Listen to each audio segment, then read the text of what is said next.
All right, praise Yah. The meeting is being recorded. I'm very excited to be here with my sister Rakayia Holmes. This is me, Moreh, Duane. We are going to talk about a very important topic, and that is in regards to human resources and the COVID-19 pandemic that's kind of plagued the entire nation and the earth. And I've met Rakayia through Hebrew Connect, and she's a powerful and anointed woman that has really opened my eyes to things that are happening in the realm of just human resources and employment. Those of you that have a business, just some of the things that are kind of going on. Very eye-opening information, and it's important for us as Israel to know what's going on. So I introduced Rakayia Holmes. She's had her business for about 5 years, over 15 years of HR experience, and well qualified to speak on the subject at hand. Rakayia, thank you for joining me. Oh, thank you so much for having me. I also should probably note that I'm a SHRM certified professional as well. Praise Yah. Really excited to have this conversation with you. There's a lot to go over, and I know that Israel's going to be blessed by this conversation and just what to take away from all this has been happening over the past 14 months. So first and foremost, how have you and your husband been doing in regards to this whole pandemic thing? So my husband's did you ask about my husband? Yeah, both you and your husband. Oh, yes. How have you guys been dealing with this whole, going through this pandemic? How have you guys been doing? I think we're doing pretty good. I mean, we started a garden. I started canning, like literally he's just supporting whatever it is I come up with next, just so we can keep, busy. So crazy because everything shut down on our 21st wedding anniversary. Oh, and so no. we were planning to go out of town, so canceled flights, and we were Yeah. like, we're going on a date in the basement, and we cleaned. So yeah, I think we're good. Awesome. Just is what it is. Awesome. All right, so my first question for you is, with all that's happening in the United States, around the world, with employers, what are some things that Israel should be doing right now? Okay. Well, if we're talking about Israel employers, one of the things that I would probably start doing right now is just taking a look and diversifying my revenue sources, because there's such a pull and a push from politicians as well as other parties involved in COVID, just to make sure that if you choose not to require the vaccine for your staff or for yourself, or however that is working, that in the event that you lose some suppliers or others decide they don't want to work with you because of that, that you have more than one source of revenue. So I think that that's going to be important. Also, I think building a network amongst ourselves so that we can identify, number one, which Hebrew Connect does allow us that. I think it on a marketplace page allows us to, put our information out there so that we know who's where and who does what. And that way we could connect that way. And then really just looking at ways to become self-sufficient as it relates to who are we partnered with, and what is it that we can do on our own that doesn't necessarily require outsiders to give a thumb of approval or a thumb down on whatever service that it is that we offer. That's very good. That's very good. So it leads into another question that a lot of us are concerned about, and that is, can our employers mandate or force us to get vaccinated in order to keep our jobs? Okay, so the EEOC, Equal Employment Opportunity Commission, says yes, they can. Wow. Mandate it, but no one can force you to do anything. You have the option to say no. If you were to say no, then the employer has the option to withhold access to you from the workplace. In order to withhold. I'm sorry. I'm sorry. That just sounds like also known as you fired. Go ahead. Well, no, it's not necessarily you're fired. That's what it sounds like. Withholding access to you. It's not like you're gonna be on your couch. Go ahead.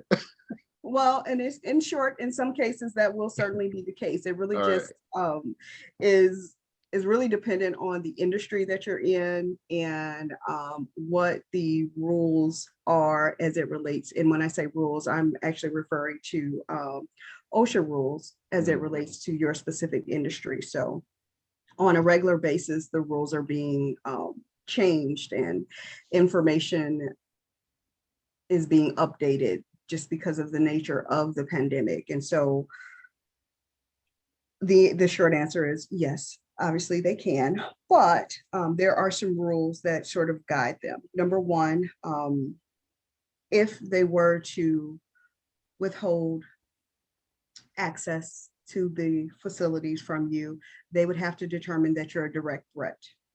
In order to determine, Wow. yeah, so it's unlawful to sort of exclude unvaccinated people from the workplace, unless you have deemed it very difficult for you to provide a reasonable accommodation that doesn't cause you too much undue hardship. And so for us particularly, that is where I feel like we have a little bit of wiggle room. And here's what I mean by that. So let's just say you work in an office environment, and this entire pandemic, you've been working from home. Mm-hmm. And now they've said, we are opening the office back up. And we want everybody to get the vaccine and come back to work. And you're like, oh, no, thank you. I don't want the vaccine. For religious reasons or for medical reasons, right? So I want to talk about the religious first, and then we'll go into the medical because that's a little bit more complex. Mm-hmm. So if you're asking for an exemption for religious reason, understand that the moment that you ask for that, your employer can sort of ask questions as to whether this is a sincerely held belief or if this is just something that you have newly adopted and you just don't want to take the shot because you're scared or whatever the case may be. So those things will, you could potentially have a situation where you're faced with that. The most important thing to understand is, number one, be humble. Please be humble. And here's the reason why you would want to be humble. They have the power, your employer has the power in this situation. If you need to explain what your beliefs are and you're comfortable with that, do so. Mm-hmm. What's the harm in it? Right now, you're in a position where you need your employment. So it's going to feel wrong because we have been programmed to think that we have all of these rights and we have this and we have that. But the reality of it is you do have rights, but on the other side of the door. And so how you approach that conversation and that communication will definitely make a huge difference, in the eyes of your employer, whether you're trying to work with them or not. Mm-hmm. The next piece to that, I would say, is ADA, meaning that you are immunocompromised or that you have asthma or some sort of underlying health condition that makes it where you cannot take the vaccination without, a severe risk of, becoming ill, even worse than COVID.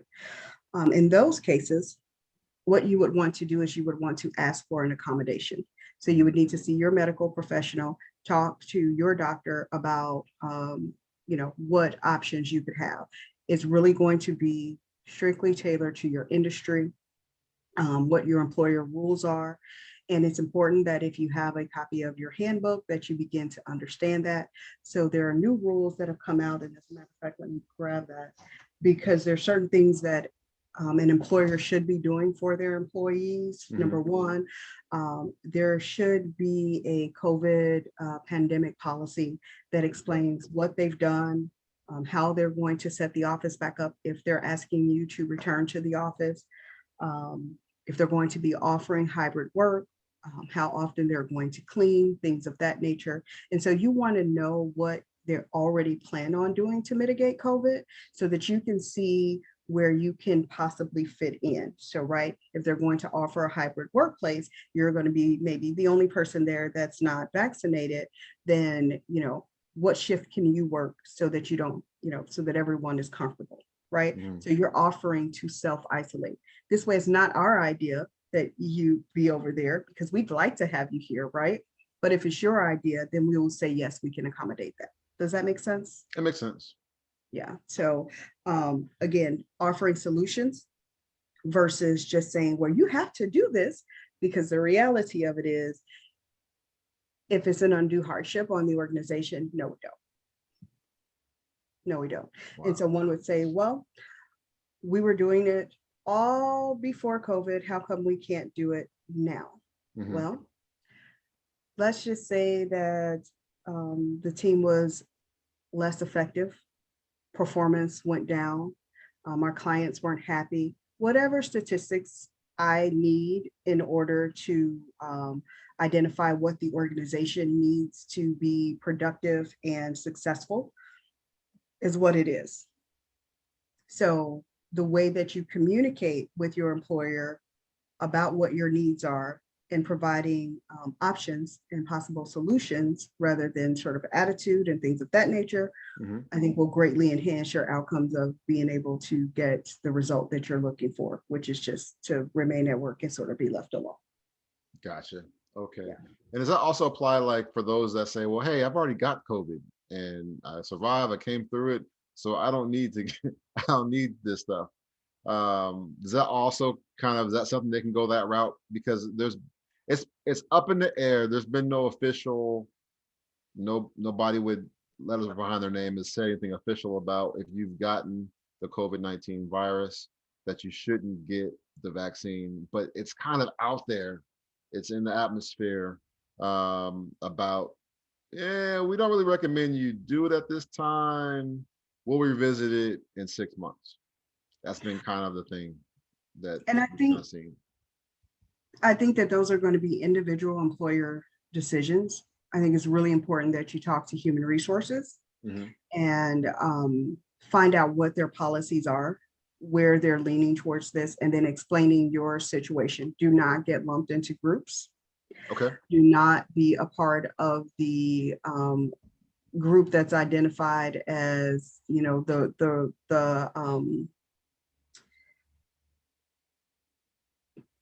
how do I want to say this? Be a part of the solutions Okay. and not just the complaining party, right? So there's going to be that group that, for whatever political reasons, whatever their reasons are, be set aside. Really, this is where, you know, this is where you need to tap in and understand that all of this was going to happen, Yep. but that the Most High said that He would protect us and keep us and all of these things, and be mindful of that and be humbled by that, and respond to these challenges in that way. Right. Now, I Yeah. think that what you hit on is that ultimately, um, we already know what it is, what it is, what it's going to be. Trust the Most High Yah in all things. Don't be moved by these situations and circumstances. But it is important to know what is happening, and so you're prepared in your mind and emotionally of what you need to be prepared for. You got to face this. Mhm. You have to be prepared for what is and what may be. Mhm. We are in a current situation, so go ahead. Yeah, we definitely are in that situation. Literally, when I say that, I wish that I could give you like better news other than saying you have to go to your employer, you have to be nice, even though you may be feeling like this is wrong. But I do also want to make sure that you understand that the employer has responsibilities that say that they're going to keep their workforce safe. And so all these rules and these policies that you see coming out is because they need to mitigate their risk. They need to keep everyone safe. And so in order to keep everyone safe, and I think maybe I want to touch on this as well, Mhm. understand that, let's say your employer does say, okay, we're going to give you an exemption form. They're going to give you an exemption, and now you're exempt from taking the vaccine. But as a part of, giving you that exemption, you're going to have to continue to social distance. You're going to have to continue to wear masks while you're in the office. All of those things are appropriate. That is what the law is essentially asking employers to do. Mhm. Okay. Making sure that everyone's safe, not making sure that everyone's vaccinated at this stance, right? But making sure that everyone's safe. And so that means making those PPE, personal protective equipment, also available. So you want to make sure you have, soap, hand sanitizer, cleaning supplies, everything that you need to keep the office clean. But a part of that also is just making sure that you're following CDC guidelines and that you're providing a place that is free from workplace hazards. And because we know that COVID is a thing and it's out there, then what are the potential hazards? Well, my personal being, personal being is the actual hazard. Then what can we do? We can only stay away, right? We can only wash our hands. We can only wear the mask. Those are the only mitigating factors that we have available to us outside of the shot. And if you're not wanting to do that, then, those are the options. So if you're granted that, be grateful. Okay. Another question is, and it's again kind of legal speak, but in regards to as an employer, right? There's a difference between laws and guidelines, but it seems as though we're treating these guidelines and recommendations as though they've been already written in stone. Senate done wrote up a bill. It's been passed in the Senate, been passed in the House, and now we have this new thing. And it seems like the reality is nobody knows what they're doing, period. And we think this is a good idea. And so everybody's like, well, the smart guy in the room with the lab coat on says that this is a good recommendation. And so we're going about doing it. Like, for instance, the situation that came out with Dr. Fauci and his emails.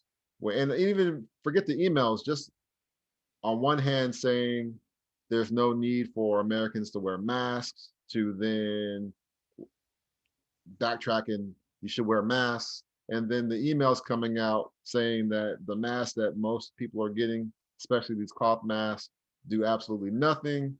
But so now it's like guidelines, laws, truth, and reality all mixed together. Employers are kind of in the middle, and it's just a matter of they're trying to mitigate the risk by saying, well, at least I complied with the federal recommendations or the federal guidelines that aren't laws, especially if an organization isn't even like a legal US entity, it's a private organization, a corporation, but we're treating them as though they got some clout to pass a law. Like, you got a private corporation saying, we recommend this. Mm-hmm.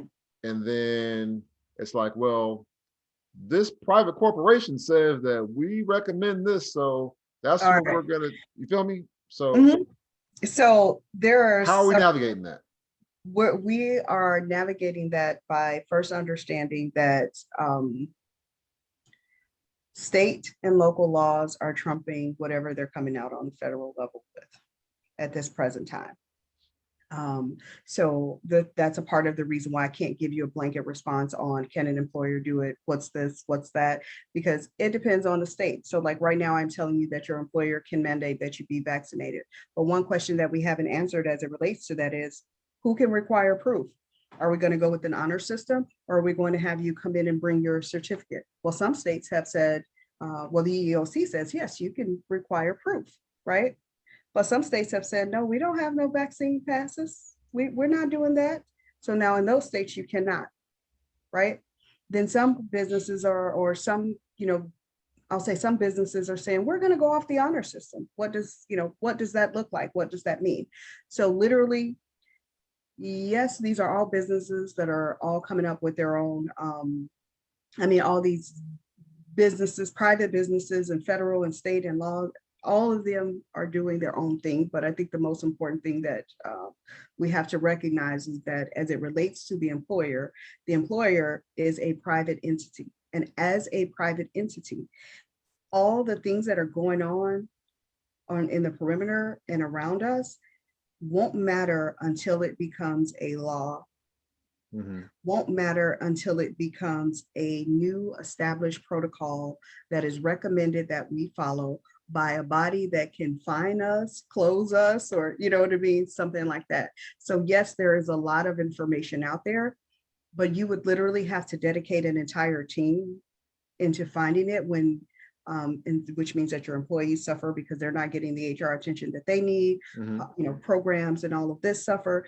So instead of really focusing your attention on what's going on outside of the organization, what you really, what employers are really doing is trying to focus on the people inside of their organization and making the best policies that they can in order to um, keep them there, right? Mhm. The idea is that no, I can tell you for sure that no employer wants to be out there looking for new talent.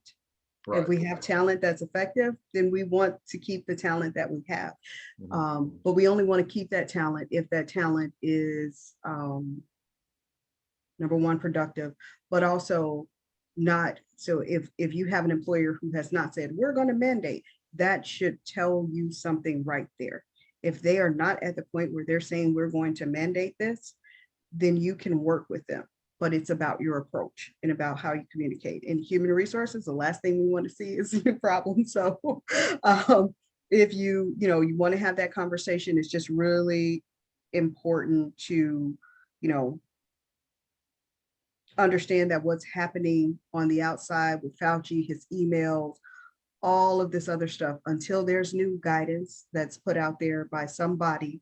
And what I'm saying, somebody, I'm not saying somebody, I'm saying some governmental body that has, or yeah, some governmental body that has the ability to come in and inspect or close us down for infractions, then it cannot permeate, because at that point it's political.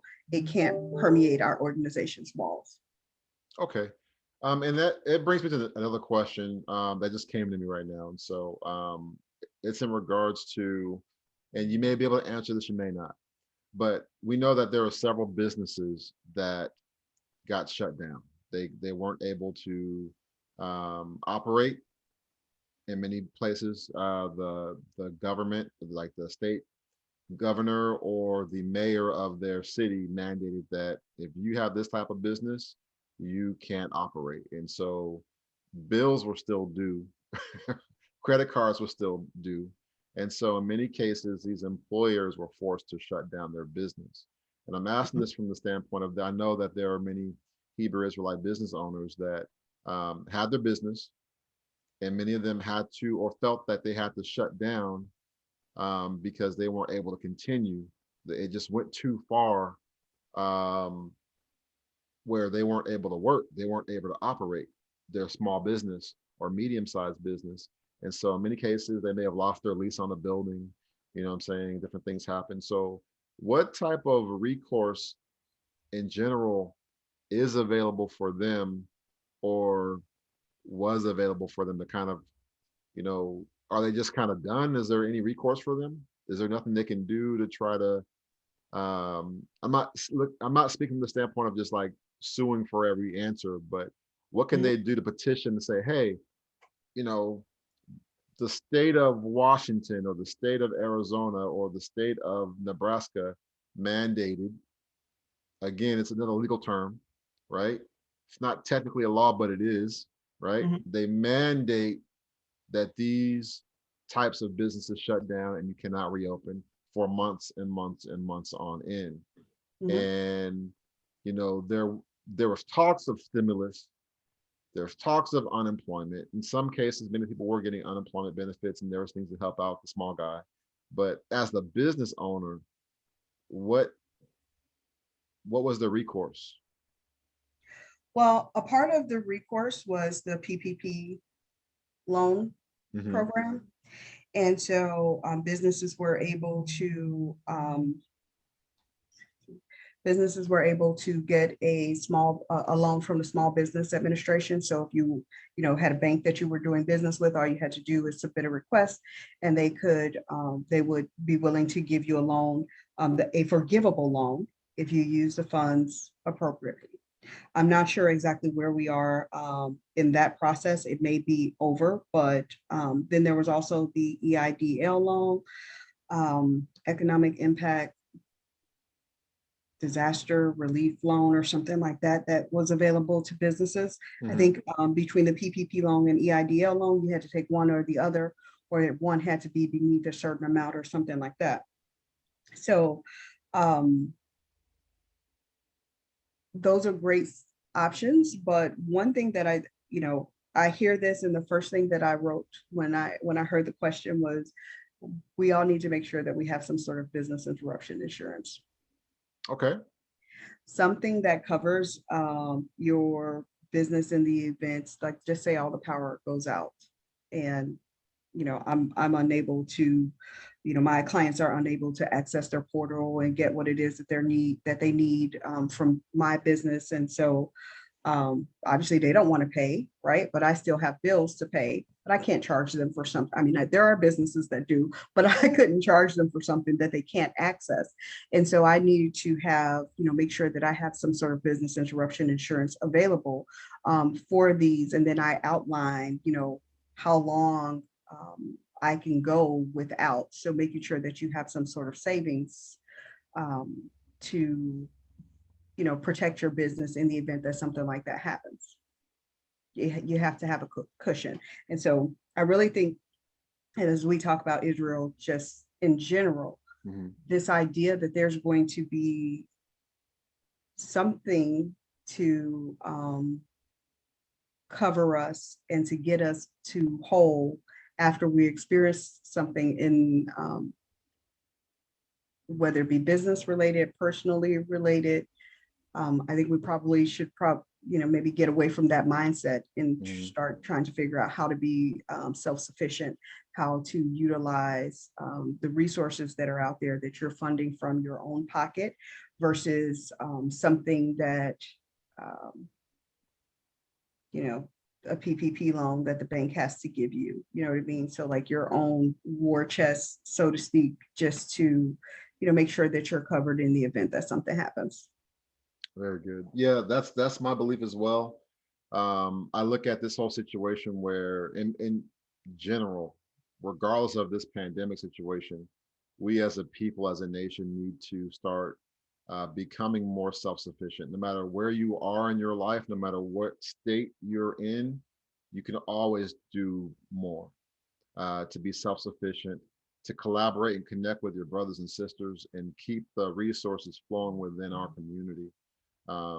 Diversification or diversity is very important, like you mentioned earlier as well. I mean, there's a variety of things that we can do.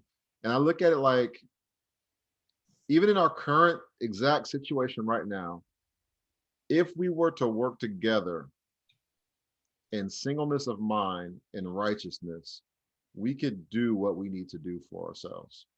And I'm not saying like, we're gonna overcome by the strength of our own hand. We understand that all things are by the Most High Yah, but in the sense of just simply being a nation, collaborating together, working together, supporting one another, developing one another, educating one another.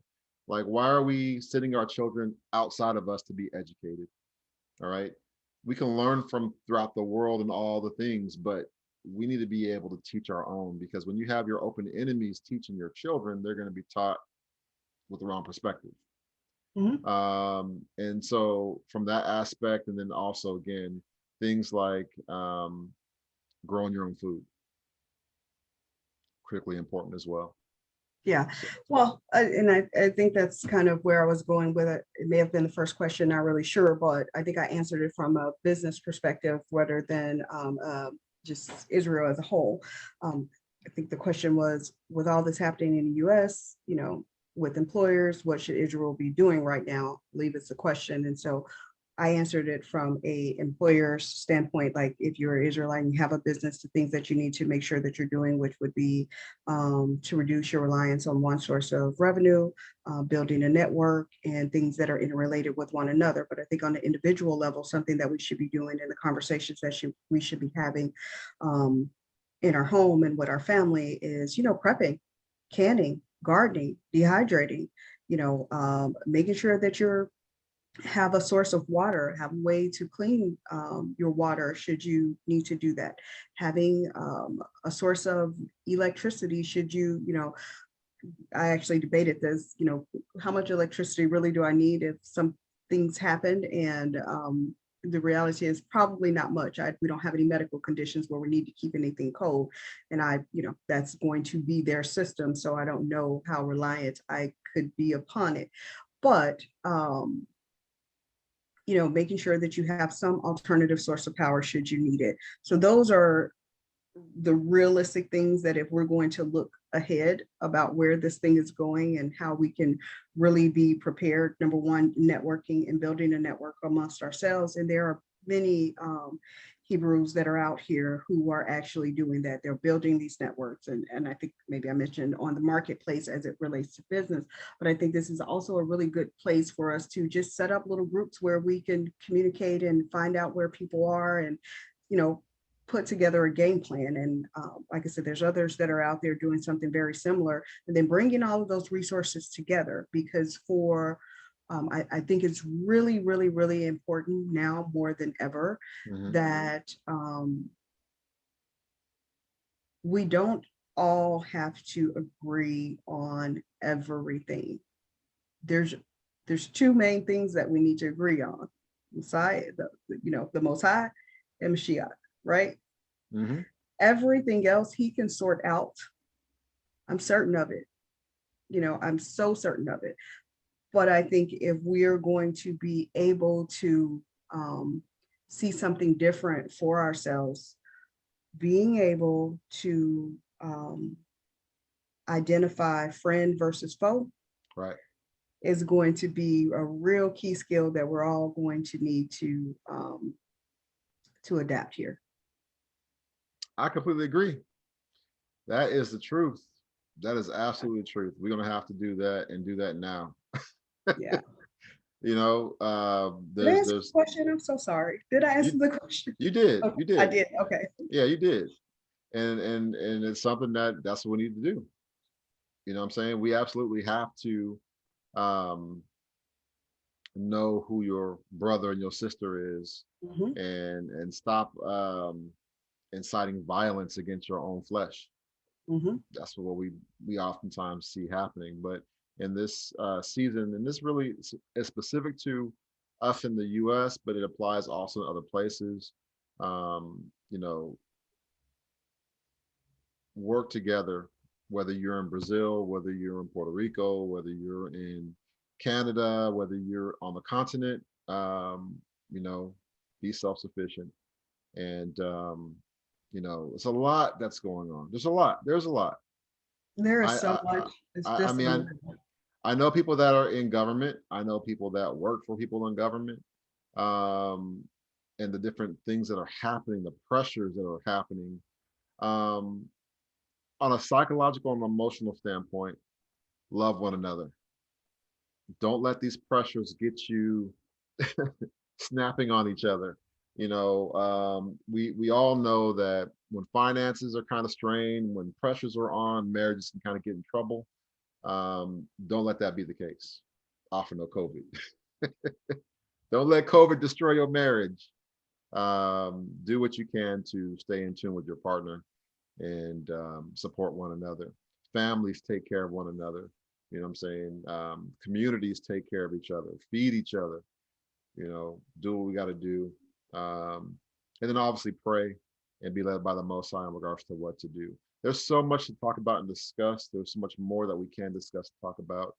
I think I'm gonna leave it at that for right now. Okay. And then we likely will have a part 2 and talk about some more things, because there's a lot to talk about and discuss. A lot of interesting developments that are happening right now.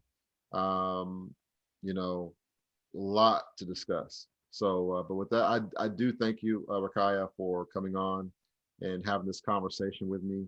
And for those of you that are watching, go ahead and be sure to, number one, get connected on HebrewConnect.com. You can go ahead and set up those groups. You can go ahead and connect with myself or connect with Rakayia. Also, leave a comment below if you have any questions or you've had other questions you would like answered or discussed. Write those questions down in the comments below, and we will look forward to reading those and getting back to you on that, because there's a lot of developments happening real time Very right quickly, now. So with very that, quick. I say shalom. I really appreciate you, Rakayia, and thank you so much. Thank you so much for the fellowship today and discussing these topics. Shalom. Thank you so much for having me, and happy to be a resource. Hallelujah. Hallelujah.